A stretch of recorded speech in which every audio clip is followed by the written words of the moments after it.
Mga uri ng railway system dito sa Japan, Part 1. Hello everyone! Nandito pala ako sa Tarui Station kasi pupunta kami sa malapit na dagat dito at ang pangalan ng dagat ay Tarui Southern Beach.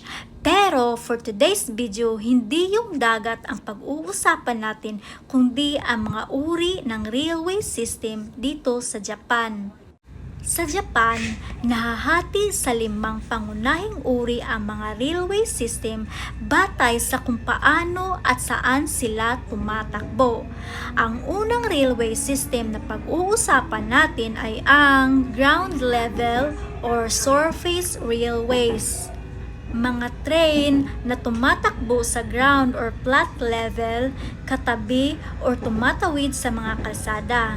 Ito ang pinakakaraniwang uri ng train na tumatakbo sa pantay na kalsada o hiwalay na rilis sa ibabaw ng lupa.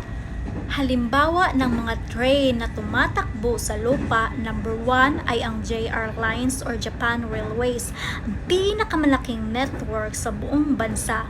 Halimbawa sa Kansai or Osaka area ay ang JR Lotte Line, JR Kyoto Line at JR Kobe Line. At ang second one ay ang tinatawag na OTC-TETS or Private Railways.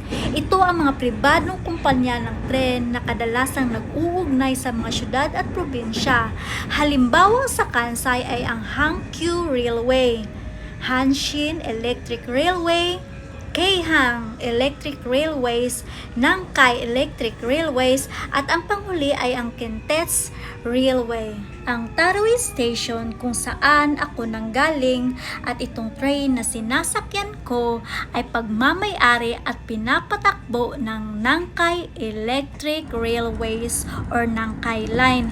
Isa itong pribadong kumpanya ng train dito sa Japan.